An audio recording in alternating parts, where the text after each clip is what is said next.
بسم اللہ الرحمن الرحیم۔ ناظرین السلام علیکم، میں ہوں آپ کے میزبان صابر شاکر وفاقی دارالحکومت اسلام آباد سے۔ جیسے جیسے وقت قریب آ رہا ہے رخصتی کا، نئے آرمی چیف کی اپائنٹمنٹ کا، کوئی کھچڑی زیادہ ہی پکتی جا رہی ہے، اور ایسی کھچڑی پک رہی ہے کسی کو پتہ نہیں چل رہا ہے۔ پتہ تو چل رہا ہے لیکن وہ کوشش کی جا رہی ہے کسی کو ہوا بھی نہ لگے کہ ہو کیا رہا ہے، کیونکہ معاملات جو ہیں وہ اتنے کنٹرول میں نہیں ہیں۔ معاملات تھوڑے سے زیادہ سینسٹیو ہو گئے ہیں، حساس ہو گئے ہیں، اور معاملہ پھنسا ہوا ہے۔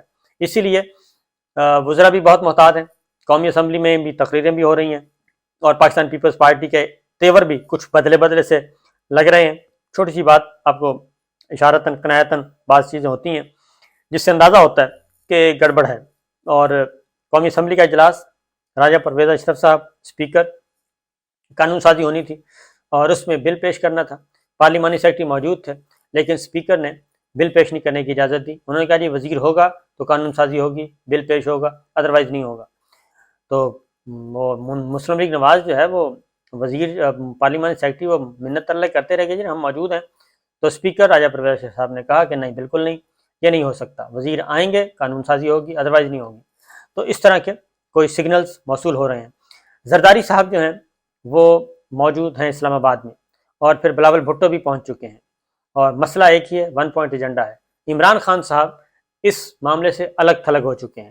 نئے آرمی چیف کی اپائنٹمنٹ، مسلم لیگ نواز اور اب پیپلز پارٹی آپس میں ان کے درمیان اب ہو رہی ہے، ٹھنی ہوئی ہے۔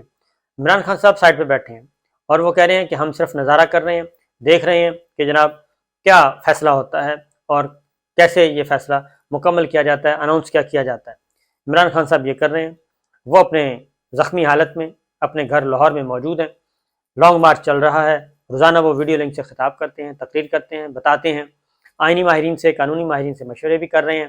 ان کے خلاف جتنی بھی کمپین چلائی جاتی ہے، جو بھی نیا بیانیہ بنانے کی کوشش کی جاتی ہے، وہ بیانیہ کوئی میرا خیال ہے 8-10 گھنٹوں کے اندر اندر فارغ ہو جاتا ہے۔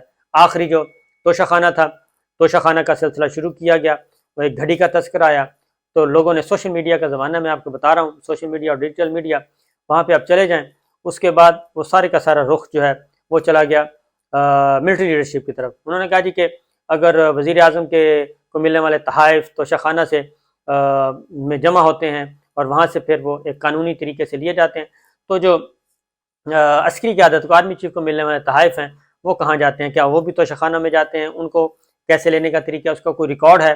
نہیں ہے۔ یہ سوشل میڈیا پہ بھی چل رہا ہے، ڈیجیٹل پہ بھی، اور اب تو وہ شاید آپ کو وزیر دفاع خواجہ آصف صاحب سے سوال کیا گیا پارلیمنٹ ہاؤس میں، ایک رپورٹر نے پوچھا، انہوں نے کہا جی کہ وہ جو توشہ خانہ میں اور جو تحائف باہر سے آتے ہیں تو ملٹری لیڈرشپ کا کیا قواعد و ضوابط ہیں، وہ کیسے حاصل کرتے ہیں، کوئی ریکارڈ کا حصہ ہے یا نہیں؟ تو وزیر دفاع خواجہ آصف صاحب نے کہا کہ میرے علم میں نہیں ہے، میں اس کمیٹی کا سربراہ بھی، انہوں نے کہا میں رہا ہوں، لیکن میرے علم میں نہیں ہے آتے ہیں کیسے آتے ہیں، نہیں آتے، اس کا کیا طریقہ ہے۔ تو وہ صاف لا علمی کا انہوں نے اظہار کر دیا۔ لیکن یہ سوال اور جواب جو ہے قومی ذرائع ابلاغ کسی ٹی وی نے نشر نہیں کیا، جبکہ وزیر دفاع کی یہ اسٹیٹمنٹ تھی، تو اس لیے وہ رخ انور دوسری طرف چلا گیا۔ شہید ارشد نے بھی اپنے شہید ارشد شریف نے بھی انہی سوالوں کا سوالات پوچھے تھے کہ جناب بالکل درست ہے، وزیر اعظم، وزرائے اعظم، پہلے وزیر اعظم سے لے کے آخری وزیر اعظم تک ان سے ہونا چاہیے، توشہ خانہ کے بارے میں پوچھنا چاہیے، تحائف کیسے وصول کیے، وہ پوری کی پوری ایک لسٹ بھی آ چکی ہے کہ کس کس وزیر اعظم کو کتنے تحائف ملے اور انہوں نے کس طریقے سے حاصل کیے، اور یہ قانونی طریقہ موجود ہے۔ یہ میں بتا دوں کہ یہ جرم نہیں ہے، یہ قانونی طریقہ موجود ہے، قانون کے تحت یہ سب کچھ ہوتا ہے۔ میں آپ کو تفصیل سے بتا چکا ہوں ایک ولاگ میں، اس لیے ریپیٹ کرنے کی ضرورت نہیں ہے۔ اور عمران خان صاحب نے اب توشہ خانے سے کچھ لیا ہے تو وہ بھی ایک قاعدے اور ضابطے کے تحت لیا ہے، اور اس کے علاوہ کچھ نہیں ہے۔ یہ ایک پولیٹیکل نیریٹو تو ہو سکتا ہے کیونکہ کوئی چیز مل نہیں رہی ان کے خلاف، اس لیے اب یہ توشہ خانہ ہے اور گھڑی ہے۔ تو ارشد شریف صاحب نے بھی یہی سوال اٹھائے تھے۔ پھر پرویز مشرف صاحب کو ہمارے عرب ممالک سے بلکہ سعودی عرب سے باقاعدہ طور پہ اماؤنٹ ملی تھی، اور میرا خیال ہے کہ 1 ارب سے زیادہ کی تھی، اور کیونکہ پرویز مشرف صاحب نے خود بھی ایک انٹرویو میں بتایا تھا کہ یہ جو باہر آپ لوگوں نے ان سے پوچھا تھا کہ آپ نے یہ باہر جو پراپرٹیز خریدی ہیں یہ کہاں سے خریدی ہیں، تو انہوں نے کہا کہ مجھے کنگ عبداللہ نے گفٹ کیا تھا، اور کتنی اماؤنٹ تھی، تو ایک رپورٹر نے اینکر نے سوال بھی کیا تھا، تو انہوں نے کہا تھا کہ اس سے کہیں زیادہ۔ تو اس لیے وہ بھی اماؤنٹ جو ہے وہ چیف آف آرمی سٹاف کو ملی تھی، وہ اس وقت صدر مملکت بھی تھے، آرمی چیف بھی تھے، تو کیا وہ رقم توشہ خانہ میں آئی تھی یا نہیں آئی تھی. تو یہ ساری چیزیں جو ہیں جب آپ ایک سلسلہ شروع کرتے ہیں اکاؤنٹیبلٹی کا تو پھر اکراس دا بورڈ وہ کرنا پڑتا ہے. تو یہ ایک سلسلہ شروع ہوا ہے. بہرحال واپس آتے ہیں. زرداری صاحب جو ہیں، زرداری صاحب میدان میں اور بلاول بھٹو، اور اس کی ریزن یہ ہے کہ عمران خان صاحب الگ. اب نون لیگ کا کوئی گریٹر پلان لگتا ہے، کیونکہ نون لیگ جو ہے وہ اس وقت بڑی ہی پراسرار حالت میں ہے، پراسرار کیفیت میں ہے، اور اسی لیے تمام رڈار آن ہو چکے ہیں. اور عمران خان صاحب اور جو بعض کچھ لوگ ملٹری لیڈرشپ کو یہ کہتے تھے، ادارے کو، کہ عمران خان صاحب نے تو آپ کو کوئی نقصان نہیں پہنچایا، ان کا تو آپ نے ہنستا بستا گھر، ہنستی بستی حکومت اجاڑ کے رکھ دی، اور اس سے پہلے انہوں نے آپ کو کوئی نقصان نہیں پہنچایا تھا. ان کے پاس نہ کوئی ڈاؤن لیگز تھا، نہ کوئی میمو تھا، نہ کوئی اور تھا. وہ نہ ہی بیرون ملک سے کوئی مدد مانگتے تھے کہ بیرون ملک کسی بڑی طاقت کو کہیں کہ جی فوج تنگ کر رہی ہے، آرمی چیف تنگ کر رہے ہیں. ایسا کچھ بھی نہیں تھا. پاکستان تحریک انصاف ایک فطری اتحادی تھی اور فوج کی، اور اس فطری اتحاد کو ختم کس نے کیا؟ عمران خان نے تو نہیں کیا. اس اتحاد کو توڑا کس نے؟ عمران خان نے تو نہیں توڑا، پاکستان تحریک انصاف نے نہیں توڑا. تو کس نے توڑا؟ توڑنے والے بھی. یہ سارا کوئی ڈرائنگ رومز میں ہوا. جب ڈرائنگ رومز میں ہوا تو اس وقت بھی کہا گیا، کانوں کان خبر نہیں، کہا کہ کانوں کان خبر نہیں ہونی چاہیے، لیکن میں نے آپ کو بتایا کہ رڈار آن تھے، سب کو پتا تھا کہ کیا ہو رہا ہے. تو اس کے بعد جو رد عمل آیا وہ ہمارے سامنے ہے، اور آمنے سامنے ہے. پاکستان کے عوام قبول کرنے کے لیے تیار نہیں ہے. جتنے سروے آج تک ہوئے ہیں اور عمران خان صاحب کے خلاف جتنے سٹیپ اٹھائے گئے ناکام ہوئے، جو بیانیہ بنایا گیا ناکام ہوا. اور یہ سینے پہ ہاتھ رکھ کے بولتے تھے ایک صاحب کہ جی وہ نیریٹو ہوگا جو ہم چلائیں گے، وہ ہم بنائیں گے، وہ نیریٹو ہوگا. تو وہ نیریٹو تو ختم، کوئی نیریٹو نہیں بن رہا، بلکہ الٹا اب اپنے حق میں نیریٹو، اپنے حق میں نیریٹو چلانے کے جان کے لالے پڑے ہوئے ہیں. وہ بڑی تگودو کی جا رہی ہے کہ جناب ہم جاتے جاتے کو کریڈٹ لے لیں. بہرحال نون لیگ جو ہے وہ گریٹر پلان کے ساتھ ہے اور وہ ہوا نہیں لگنے دے رہی. اور اس کی وجہ یہ ہے کہ وزیر اعظم شہباز شریف صاحب کوارنٹین ہو چکے ہیں، ان کو کووڈ پازیٹیو ہے، اور ملاقاتوں پہ مکمل پابندی ہے. کسی سے ملاقات نہیں کر سکتے، ظاہر ہے کووڈ کے ایس او پیز ہیں. فون پہ مشاورت ہو سکتی ہے. پیپلز پارٹی کے لیڈر اسلام آباد میں ہیں، انہوں نے اپنا مشاورتی اجلاس بلایا، اور اس مشاورتی اجلاس میں یہی فیصلہ کرنا تھا، لیکن وہ مشاورتی اجلاس ہنگامی طور پہ مؤخر کر دیا گیا، اور نئے شیڈول کا اعلان بعد میں کیا جائے گا، نئی تاریخ اور وقت کا تعین بعد میں کیا جائے گا، اس کا انتظار کیا جا رہا ہے. زرداری صاحب کی کچھ ملاقاتیں ہوئی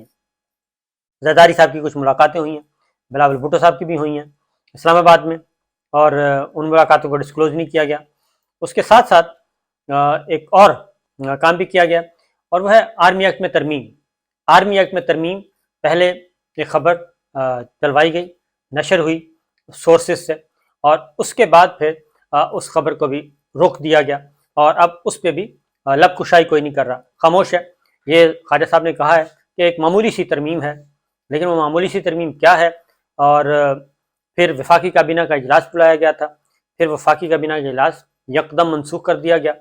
سنا ہے کہ وہ ترمیم سے متعلق اجلاس تو تھا ہی، ترمیم کو منظور کرنا تھا، کابینہ سے منظوری لینی تھی.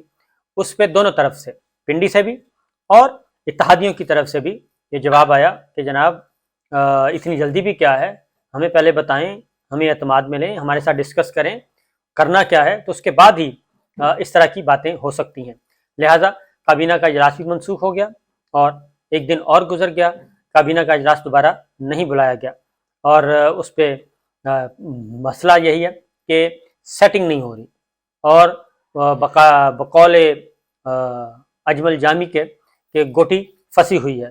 واقعتاً معاملات پھنسے ہوئے ہیں اور اتنے سادہ نہیں ہیں، اور اس کی یہی وجہ ہے کہ چیزیں کنٹرول میں نہیں ہیں. جو خواہشات ہیں، تمام کی خواہشات کسی ایک نقطے پہ اکٹھی نہیں ہو رہی، ہر کسی کی خواہش مختلف ہے، ہر کسی کا ٹارگٹ مختلف ہے، ہر کسی کا ہدف مختلف ہے. اس لیے وہ خواہشات اور وہ اہداف ایک نہیں ہو رہے، اور معاملہ آگے سے آگے لڑکتا جا رہا ہے. اب پارلیمنٹ کا جوائنٹ سیشن بھی بلایا ہوا ہے 20 تاریخ کو، وہ کیا رخ اختیار کرتا ہے، اور یا پھر آرڈیننس کا سہارا لینا پڑے گا. آرڈیننس کے سہارے کے لیے ضروری ہے کہ صدر مملکت اور صدر مملکت دستخط کیسے کریں گے، ان سے دستخط کیسے کروائے جائیں گے، کیونکہ اگر یہ ترمیم منظور کر بھی لیتے ہیں تو میں نے آپ کو بتایا تھا ترمیم منظور ہو جاتی ہے تو صدر مملکت اس کو روک سکتے ہیں، اور اتنا ٹائم نہیں ہے، معاملہ پھنسا ہوا ہے جب تک کہ عمران خان صاحب کے ساتھ معاملات طے نہ کیے جائیں۔ واحد حل عمران خان صاحب کے ساتھ معاملات طے کرنا ہے، زرداری صاحب کے ساتھ، کیونکہ زرداری صاحب کیوں ایسا چاہیں گے کہ جناب اتحادی ہم ہیں، ہماری وجہ سے حکومت، اور ہم نے یہ سارا انیشیٹ کیا تھا معاملہ، ہماری وجہ سے شہباز شریف صاحب پرائم منسٹر، ہماری وجہ سے مریم لندن میں، اور ہماری وجہ سے ہی شہباز شریف صاحب کے مقدمات ختم ہوئے، تو اتنا کچھ ریلیف تو لے لیا، لیکن اس نقطے پہ آ کے تو ہمیں پوچھا نہیں جا رہا، تو لہٰذا پھر پیپلز پارٹی کے سعید غنی صاحب نے ایک اشارہ دیا ہے، اشارہ کیا، انہوں نے گفتگو کی ہے، اس میں انہوں نے کہا ہے جی کہ پہلے 6 نمبر میں سے کوئی بھی آرمی چیف ہو سکتا ہے، پہلے 6 نمبر میں سے کوئی بھی آرمی چیف ہو سکتا ہے، یعنی کور کمانڈر 1 سے لے کے کور کمانڈر 6 تک کوئی بھی آرمی چیف ہو سکتا ہے۔ اب انہوں نے 6 کا نمبر کیوں بولا، یہ آپ خود سمجھدار ہیں سارے، کیونکہ میں اس حق میں نہیں ہوں کہ کور کمانڈرز کو نشانہ بنایا جائے، ملٹری لیڈرشپ کو یا آنریبل ججز کو نشانہ بنایا جائے، انہوں نے ہی آ کے کمان سنبھالنی ہے، انہوں نے ہی آ کے عدلیہ کی کمان سنبھالنی ہے، اس لیے نہ ہی آنریبل ججز کو اور نہ ہی کور کمانڈرز کو تنقید کا نشانہ بنانا چاہیے۔ لیکن یہ اس وقت ستم ظریفی ہے کہ کور کمانڈرز کو سر عام نشانہ بنایا جا رہا ہے، لیکن اس کا کوئی جواب نہیں دے رہا، اور خاص طور پہ ISPR کی طرف سے کوئی جواب نہیں آتا۔ تو بہرحال یہ معاملات ہیں، نون لیگ کا کوئی گریٹر پلان ہے، اور اس نون لیگ کے گریٹر پلان سے زرداری صاحب جو ہیں وہ متفق نہیں ہیں، وہ کہتے ہیں کہ اکٹھے آئے ہیں اور اکٹھے رہیں گے، اور جانا الگ الگ ہو سکتا ہے، یہ بات انہوں نے کی ہے کہ اکٹھے آئے ہیں، اکٹھے رہیں گے، اور اگر جانا ہے تو پھر الگ الگ جائیں گے، ہو سکتا ہے ہم پہلے چلے جائیں اور ہو سکتا ہے آپ پھر بعد میں آپ کو جانا پڑے، کیونکہ کسی ایک نے اجازت لے لی تو پھر اللہ حافظ ہو جائے گا۔ تو باقی باتیں انشاءاللہ پھر اگلے ولاگ میں بتاؤں گا، کیونکہ اس وقت تک تو معاملات پیچیدہ ہیں، اور عمران خان صاحب جو ہیں وہ لانگ مارچ کے لیے تیار ہیں، وہ کسی قسم کا کوئی کمپرومائز نہیں کرنا چاہتے، انہوں نے فری ہینڈ دے دیا ہے، اور اب وہ فوکس ہے ان کا ایک ہی نقطہ ہے، عام انتخابات کے لیے تاریخ، اور پھر ان کی سیکورٹی بھی بڑھا دی گئی ہے، کیونکہ شیخ رشید صاحب کو بھی حملے کا خطرہ، اور ادھر عمران خان صاحب پہ بھی حملے کا خطرہ موجود ہے، ایک اور حملے کا خطرہ انہوں نے برسرعام بتا دیا ہے کہ ایسا ہے، لہذا وہ بھی کافی محتاط ہو گئے ہیں، اور خاموشی سے اپنی سیکورٹی بھی انہانس کی ہوئی ہے، اور دیکھ رہے ہیں، نظارہ کر رہے ہیں دور بیٹھے کہ ہوتا کیا ہے، کیونکہ سیاست کے اس وقت اہم کھلاڑی تو وہی ہیں، پالیٹکس انہی کے ارد گرد گھوم رہی ہے، خواہ وہ پنڈی کی ہو یا اسلام آباد کی۔ اجازت دیجیے، اللہ حافظ۔